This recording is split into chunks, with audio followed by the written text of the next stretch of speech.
मित्रों, मैं संदेश अपने YouTube चैनल पर आप सभी लोगों का स्वागत करता हूं। मुझे उम्मीद है कि ज्वालामुखी और ज्वालामुखी क्रिया अर्थात वोल्केनो और वोल्केनिसिटी का जो पार्ट 1 था वो आपने देख लिया होगा और आपको समझ में भी आ गया होगा अच्छे से।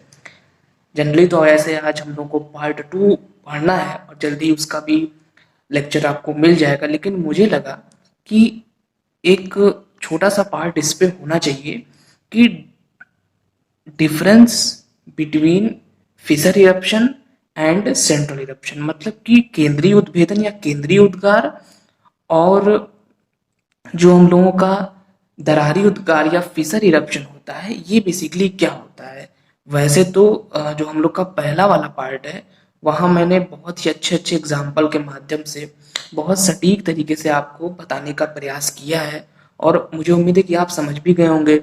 लेकिन बहुत सारे छात्र जो हो सकता है पहली बार इस टॉपिक को पढ़ रहे हों, उनका बहुत अच्छे से ये कॉन्सेप्ट नहीं क्लियर हो पाएगा और वहाँ हम बहुत ज़्यादा इसकी डिटेलिंग भी नहीं कर पाए। डिटेलिंग तो खैर हम किए हैं, लेकिन चूंकि हम लोगों को बहुत चीज़ें पढ़नी थी, हमें ज्वालामुखी के अंग भी पढ़ने थे, हमें ज्वालामुखी से निकलने वाले पदार्थ भी पढ़ने थे, हमें एक तरीके से बहुत सारे पॉइंट्स को वहाँ पे कवर करना था।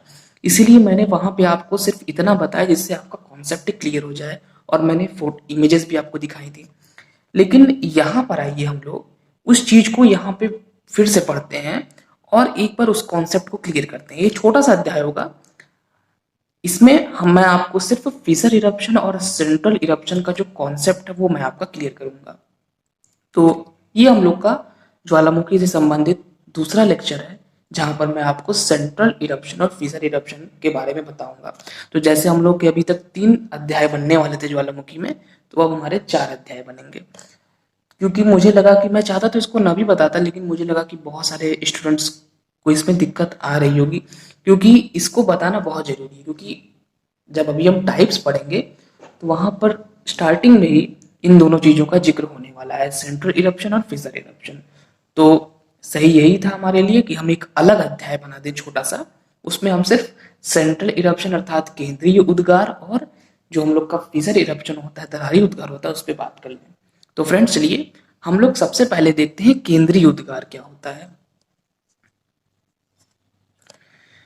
फ्रेंड्स, केंद्रीय उद्गार को बताने के लिए मैं एक सिंपल सा आपके सामने चित्र बनाऊंगा।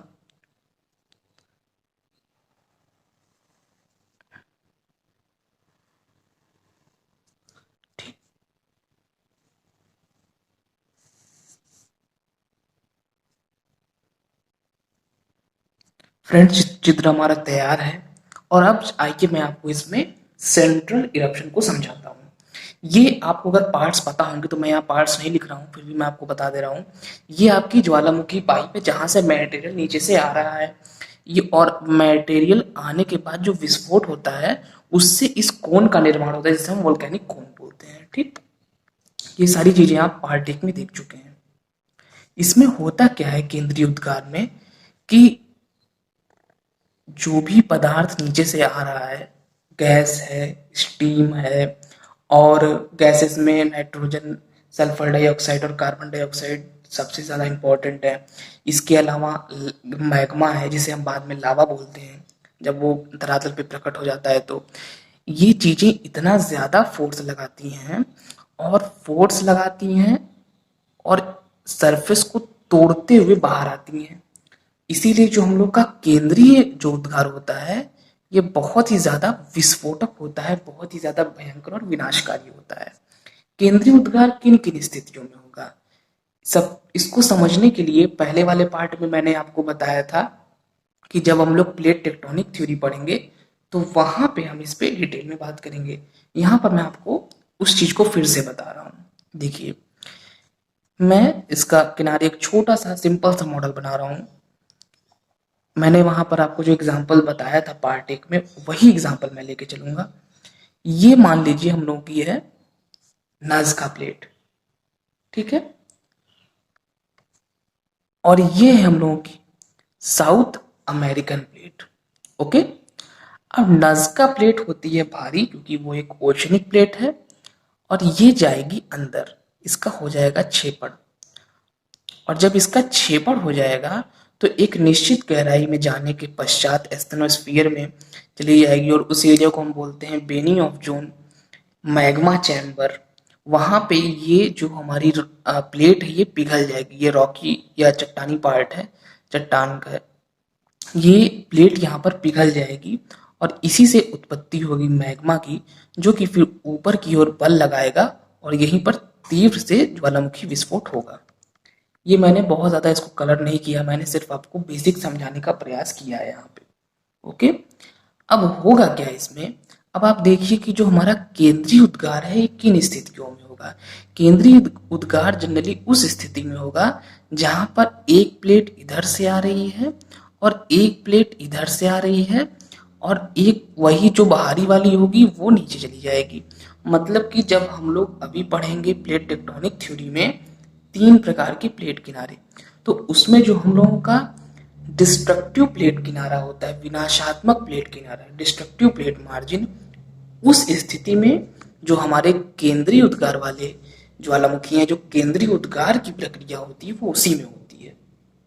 केंद्रीय उद्गार इसलिए होता है क्योंकि जो भी पदार्थ नीचे से आ रहा है उसको आसानी से रास्ता नहीं मिल पाता, इसीलिए वो तीव्र विस्फोट करते हुए बाहर निकलता है और इस प्रकार का विस्फोट होता है, इस प्रकार का कोन बनता है और ये पूरा मटेरियल बाहर निकल रहा है, आप देख रहे हैं मॉडल में। तो मुझे उम्मीद है कि आपका कॉन्सेप्ट क्लियर हो गया होगा। मैं फिर से बता दूं, केंद्रीय उद्गार की स्थिति वहां पर आएगी जब कौन सा प्लेट मार्जिन होगा, डिस्ट्रक्टिव प्लेट मार्जिन होगा। डिस्ट्रक्टिव में क्या होता है, दो प्लेटें आमने सामने उनका मूवमेंट होता है और उनमें से जो भारी वाली होगी, अगर ये वाली भारी होगी तो ये नीचे जाएगी, ये वाली भारी होगी तो ये नीचे जाएगी और नीचे जाने के बाद जो हमारा एस्थेनोस्फीयर में जो बेनियोफ जोन है या मैग्मा चैम्बर है वहां पर जाके वो पिघल जाएगी और पिघलने के बाद वहीं से मैग्मा का फॉर्मेशन होगा। फिर मैग्मा ऊपर की ओर बल लगाएगा और बाहर की ओर प्रकट हो जाएगा और ज्वालामुखी की स्थिति होगी। तो ये तो हो गया आपका सेंट्रल इरप्शन, केंद्रीय उद्गार, अर्थात जो भी प्लेट्स का मूवमेंट हो रहा है वो आमने सामने हो रहा है। और फ्रेंड्स अब हम लोग ये देखेंगे कि जो हम लोगों का दूसरा है फिशर इरप्शन, वो किस प्रकार से होता है।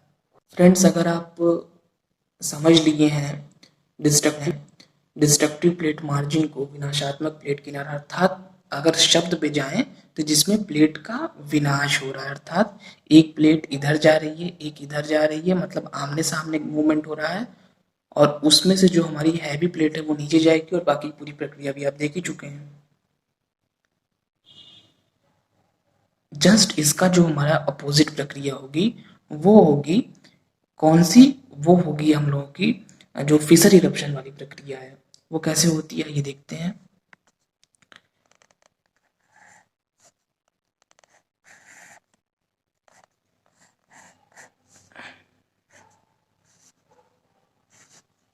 ये मैं बहुत ही सिंपल सा मॉडल बना रहा हूँ आपको सिर्फ समझाने के लिए।